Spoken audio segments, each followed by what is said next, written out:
Well, hello everybody and welcome to this month's video message.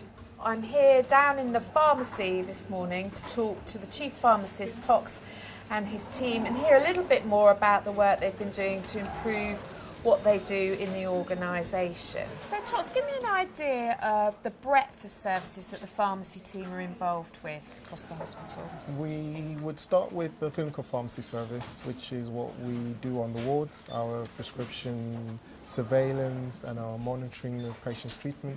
But also we have the dispensary. We're also involved in clinical trials. We have a cancer service. We also do home care. We have contracts with CSH and we also work with the CCG. So we do a lot in terms of our activity. You're a big and busy team, aren't you, supporting the trust? We are. So how many people working across the team have you got in the organisation? We have about 80, up to 80 staff members. Wow.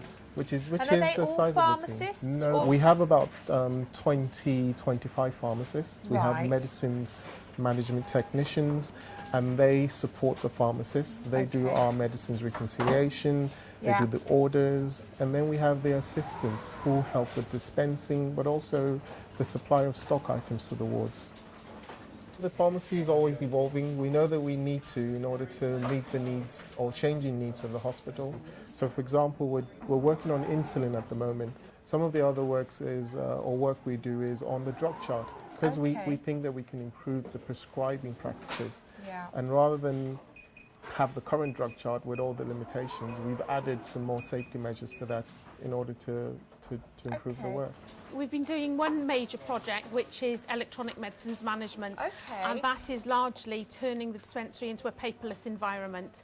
Traditionally, all orders and discharge prescriptions have been on bits of paper, and what we've done over the last 4 to 5 months is roll out an electronic version of that. So actually our staff at ward level can input orders on laptops and it is transmitted directly through to the pharmacy. So it cuts out the time of travel. Yes. And also doesn't rely on pharmacists having to come back. So it pings in real time into a work list which we can then work through. And that has actually really improved the way we have been able to work. And the biggest key indicator of that is normally we would have needed 2 or 3 pharmacists in the dispensary at one time. We are now down to 1. And so those pharmacists are now released to do more of our work at ward level. Now that we get to spend more time on the wards, that will help with our discharges as well. It's mainly been handed over to the nursing staff to carry out that.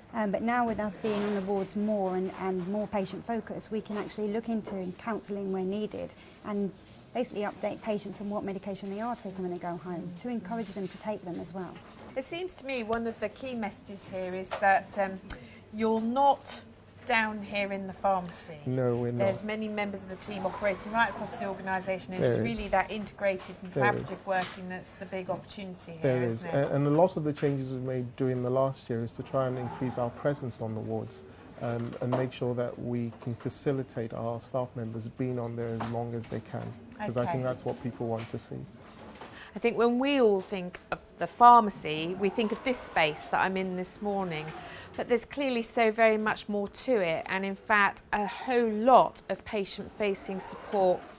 Thanks to Tox, Lisa and Kelly for a great discussion this morning, and please, if you've got any questions or information you're looking for around medication safety or indeed anything the pharmacy team offer, I'm sure Tox would only be too delighted to answer your questions.